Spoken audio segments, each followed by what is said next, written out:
Voilà, vous êtes sur Tokomu Apu Télévision. Mesdames et messieurs, bonsoir et bienvenue à cette édition vespérale. Le chef de l'État, Félix-Antoine Tshisekedi Tshilombo, se trouve depuis ce samedi 9 mars à Malabo, capitale de la Guinée équatoriale. C'est pour participer à la 24e session ordinaire de la Communauté économique des États de l'Afrique centrale, placée sous le thème La CEE assis à la croisée de chemin vers la consolidation et la réforme pour relever le défi de l'intégration régionale en Afrique centrale. Cette session devrait aborder notamment de sujets clés comme la crise sécuritaire dans la partie est de la République démocratique du Congo. Nous vous promettons de amples détails dans notre prochaine édition. Le rapport final de travaux de la commission spéciale mise en place pour élaborer le règlement intérieur de l'Assemblée nationale est prêt à être déposé sur la table du bureau provisoire. Cette commission vient de boucler ses travaux et a tenu la dernière séance, c'est samedi 9 mars 2024, au cours de laquelle elle a adopté 289 articles qui composent ces textes importants pour le fonctionnement de la Chambre basse du Parlement congolais. Regardez. Je voudrais d'abord vous dire que c'est la dernière séance de cette commission spéciale chargée de l'élaboration du règlement intérieur. Nous avons aujourd'hui voté le rapport de nos travaux et surtout adopté et voté le 289 articles. Donc, la commission a terminé cet après-midi son travail et ce travail sera transmis au bureau de l'Assemblée nationale, le bureau provisoire, qui se chargera de convoquer l'Assemblée plénière pour adoption. Voilà, donc c'est la dernière séance de notre commission. Le président du bureau provisoire de l'Assemblée provinciale de Kinshasa dément formellement les rumeurs au sujet d'un prétendu détournement de 300 millions de dollars américains. Amos Mbokoso parle d'une histoire montée de toutes pièces pour ternir son image et met en garde ses détracteurs. Regardez. Madame, vous êtes de journaliste, je pense que vous vous êtes informé avant de donner une information. L'APK a des problèmes ici. On n'a même pas encore payé le frais d'installation de députés et il y a un problème même de l'assainissement de l'environnement ici. Alors parler de 300 000, moi, je ne sais pas que pour moi c'est du bluff. Ça n'engage que leurs auteurs. Moi, depuis que je suis ici, je n'ai pas encore reçu 300 000 et je ne sais pas d'où ça vient cette information. Mais c'est justement ce problème de moyens, c'est parce qu'il n'y a pas de moyens. Alors quand il n'y a pas de moyens, vous parlez de 300 000, ça veut dire quoi? C'est paradoxal. Donc ça n'engage que leurs auteurs. Moi je suis ici et puis de toute façon, moi je considère que c'est un peu un théâtre qu'on est en train de jouer. Moi je ne fais jamais un théâtre, moi je suis très serein. Donc je suis là et puis je suis candidat à la présidence de l'APK. Je ne peux pas poser ce genre d'acte, non? Je dois me conserver, moi je tiens beaucoup à ma réputation, ce n'est pas la première fois que je suis en train de gérer. Donc par rapport à mes projets, par rapport à mon avenir, je dois faire un effort pour être correct vis-à-vis des députés, vis-à-vis de l'Assemblée provinciale et vis-à-vis du peuple guinois parce que je suis un député élu de Kinshasa. Je ne connais même pas combien touche la PK, je ne connais pas, jusque-là je ne parle même pas de l'enveloppe. Je n'ai même pas encore consulté le budget de la PK. Je n'ai pas consulté le budget de la PK, donc je ne parle pas de l'argent aujourd'hui. Voilà, vous êtes candidat président. Là, je suis en train de préparer pour aller voir le gouverneur pour parler justement de ce problème d'argent. Voilà, donc votre présence tombe très bien. Voilà, non, à la fin pour éclairer l'opinion, parce que ça a déjà circulé cette information qui est de député. Bon, madame, il y a un problème que je constate ici, surtout avec la presse. Moi, je pense que la presse, vous devez donner l'information sûre. Pour publier une information, vous devez donner une information véridique. Quand vous n'êtes pas sûr de votre information, aujourd'hui on parle de détournement de 300 000 dollars. Moi, je n'ai jamais eu l'argent, 300 000, depuis que je suis ici. Les députés, il y a un député même qui a un problème ici, qui a un cas de maladie. Il demande 7 000 dollars. Alors, si les députés cherchent 7 000 dollars qu'on n'a pas, comment on va parler de 300 000 dollars? Donc ce sont des rumeurs qui n'engagent que leurs auteurs. Moi, je suis serein. Je viens de présider la plénière d'aujourd'hui, donc je n'ai pas de problème. Et puisqu'on parle de l'Assemblée provinciale de Kinshasa, messieurs et dames, sachez que les mandats des élus, des suppléants plutôt des élus ayant opté pour l'Assemblée nationale ont été validés, dont c'est le maître Nicolas Wimankoy, hérite d'un siège à la place de député Eliezer Ntambouimpochi pour la commune de Ngalema. Les désormais élus de Kinshasa, maître Nicolas Wimankoy, promet de maintenir la proximité avec la population. Et la Commission électorale nationale indépendante a clôturé le vendredi 8 mars l'opération de dépôt de candidature des élections des sénateurs, gouverneurs et de vice-gouverneurs de province. Deux dates importantes à retenir dans la suite du chronogramme. Il s'agit du 21 avril 2024, jour de scrutin pour l'élection de sénateurs, et du 28 avril de la même année, jour du scrutin pour l'élection des gouverneurs et vice-gouverneurs des provinces. Célébration du mois dédié à la gente féminine. Dans la capitale congolaise, la journée internationale de droits des femmes a été célébrée avec enthousiasme au travail. Certaines femmes rencontrées dans leur lieu de travail ont insisté sur la quintessence de la femme d'être autonome et d'exercer tout le métier qu'exerce l'homme. D'autres, par contre, sont revenus sur la recommandation du ministre du genre, famille et enfants portant sur le port des vêtements en couleur noire, question de soutenir ou de témoigner la compassion envers la gente féminine victime des atrocités dans la partie orientale de la République démocratique du Congo. À Kinshasa, la journée internationale de la femme est célébrée dans la sérénité au travail. Pas question pour les Kinoises de réclamer leurs droits et d'exiger la parité dans la nonchalance. Très tôt le matin, cette coiffeuse s'est mise au travail. Interrogée par nos reporters, Meko encourage les femmes à savoir entreprendre. Lelo, moi si à Téléma, moi si à Télémissa, moi si à moi si par exemple les Tingabo, dans un centre de formation Meko, dans un salon, baninga baza awa tout ça à bango, comme travailleur, bayaka, et ça déjà entreprise. Na chef de l'État, na disons chef de l'État, toujours soutenir malgré ma kokoso soutien mais nous avons ça la grâce toujours bika. Moi c'est ça pour la liberté, moi c'est ça tout fait ça. Moi c'est Nyon sur à Congo le 8 mars 2024. Il faut yo moko ça l'examen de conscience na yo na 2024 le 8 mars.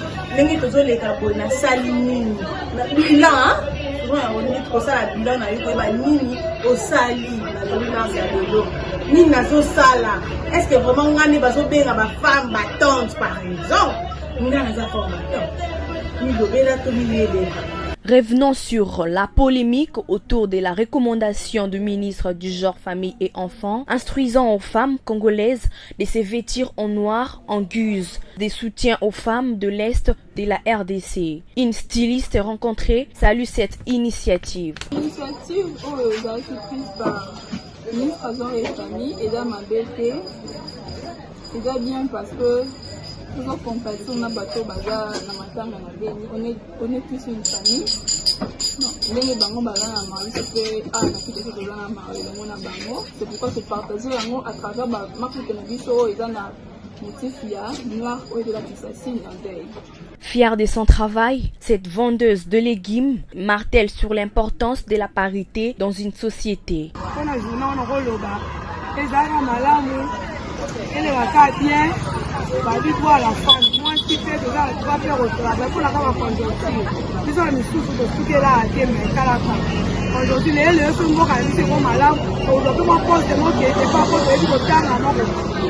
Notons qu'en RDC, pour cette année, la journée internationale des droits de la femme est placée sous le thème accroître les ressources nécessaires en faveur de femmes et de filles dans la paix pour un Congo. Dans ces mêmes registres, les élèves de l'école bilingue Academia, située dans la commune de Ngalema, ont célébré la journée du 8 mars en dénonçant les atrocités dont sont victimes les femmes de l'Est de la RDC. Ces écoliers ont par ailleurs appelé les autorités attitrées à prendre des mesures urgentes, question de restaurer la paix dans cette contrée du pays.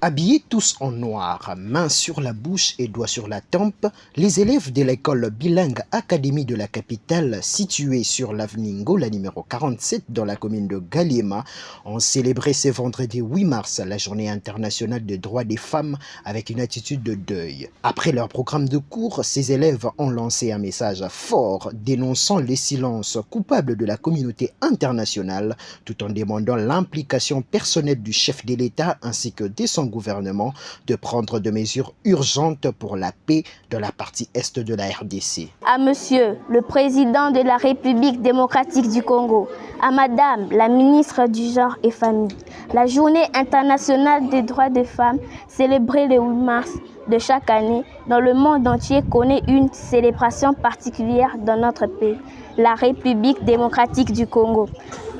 La partie orientale de notre pays est en guerre depuis plus de 20 ans. Les tueries, les viols, le massacre causé par les rebelles du M23, soutenus par le Rwanda. À ce jour, nous comptons des milliers de morts. Les femmes et les filles de cette partie du pays souffrent. Nous, élèves de l'école bilingue Académie de la capitale, dénonçons le silence de la communauté internationale et demandons au président de la République de s'impliquer personnellement ainsi qu'au gouvernement de prendre des mesures fortes et drastiques pour que la partie est de notre pays retrouve la paix. Que vive la République démocratique du Congo. Que vive l'Académie de la capitale. Je vous remercie. Il s'y est de noter que le ministre de Genre, Famille et Enfants, Mireille Massangou, avait recommandé à toutes les femmes de la RDC à adopter une attitude de deuil afin de rendre un hommage à toutes les victimes des atrocités dans la partie est de la République démocratique du Congo. Autre chose, à présent, la police nationale congolaise, ville de Kinshasa, par le truchement de son commissaire divisionnaire adjoint Blaise Kilimbalimba, met en garde tout individu et groupe d'individus qui s'évertueraient de ternir son image en publiant des vidéos, de vieilles vidéos sur les réseaux sociaux. Cette mise en garde du commissaire provincial de la police nationale congolaise, ville de Kinshasa, a été faite dans un communiqué rendu public le vendredi 8 mars dernier. Et puis cette œuvre de charité, quelques personnes vivant avec handicap ont bénéficié de vélos tricycles, de mousses, des pagnes, de boîtes, de conserves pour célébrer la journée du 8 mars dans la commune de Lagombe. Cette donation est bien l'œuvre de la fondation André Kadima qui travaille en partenariat avec l'honorable Élisir Ontambo Mpochi. Regardez. La Fondation André Kadima a organisé une série de remises de dons aux personnes vivant avec handicap. La cérémonie, qui s'inscrit dans le cadre de l'entraide et de la solidarité, a eu lieu dans la commune de Lagombe à l'immeuble Kadima. Donc constitué des vélos tricycles, de pannes, de mousses et quelques boîtes de conserve. Cette action, qui fait partie des activités phares de la Fondation Kadima, est destinée aux populations ayant une mobilité réduite afin de leur permettre de se mouvoir grâce à ce type de moyens dont la motricité est assurée par les membres supérieurs. Nous venons au monde sans rien et on va partir aussi sans rien. Ce qui compte, c'est laisser le bon nom. Aujourd'hui, ce que nous préparons, nous ne préparons pas pour que quand nous passons sur la route, que les gens disent que nous sommes là, non. Mais nous préparons après nous.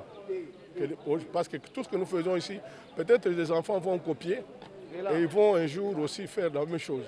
Ces gens, on le prend comme ça, comme personne vivant avec handicap, mais on ne sait pas si leurs enfants demain ne vont pas aider les nôtres. Donc il faut donner le don avec beaucoup de respect, avec beaucoup de dignité, parce que ce sont des hommes humains, ils respirent comme nous. Dieu a fait qu'ils ont eu quelques petits problèmes. Nous aussi, on pouvait être comme eux. Assister par une personne dépend de la volonté et non de moyens, a martelé Eliezer Ntambwemposhi, partenaire de cette fondation. Aujourd'hui, c'est la continuité de cette action que nous avons commencé à la Chaumière, parce que vous savez, assister une personne dépend de la volonté, ne dépend pas des moyens. Et tout ne se fait pas par rapport aux démarches politiques. Papa Kadima, qui est l'initiateur de la Fondation Kadima, ne fait rien de la politique, n'attend rien de l'action qu'il est en train de mener, mais il le fait depuis plus de 20 ans sur toute l'étendue de la République. Bref, c'est le cœur qui donne et nous estimons que tout acte d'assistance, nous devons accompagner, encourager. Et nous ne le faisons pas parce qu'on a des milliards, pas parce que nous avons des millions, non, c'est parce qu'il y a la volonté de donner. Sur son vélo tricycle neuf, Marie Béton, l'une des bénéficiaires, n'a pas caché de sa satisfaction. Il y a solo manzambo akilanga wapesanga te papa apeso rangu abatela yo akaniselo ibele on a na bandicapé na ngai kuna na bolingo na fondation na ngai bazani loko te bangulu malasi bamona passe na koya na réunion ninga na sui vélo lelo nzamba mona papa amona pe molobeli na biso oyo o mokili mobimba bazo soignisa maza mutu kata bato ndebi ke loko sangani na papa o ndeko léger loko basangana na papa oyo nzamba opia bi nzamba opia yebele bato bazoloba na koloba loba na ngai ebele te me baotika na soni mokolo moko boye jisi sa nzambe yana kandi boye jisi sa nzambe ezali yoloba mpona. Dans la province du Kwilu, la population a fait du manioc une alternative au blé. Ces paysans se servent du manioc pour fabriquer le pain et faire les beignets.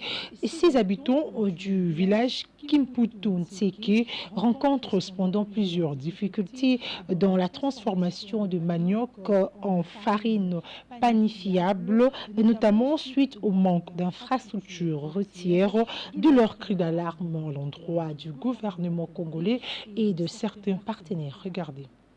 Avec plus de 40 000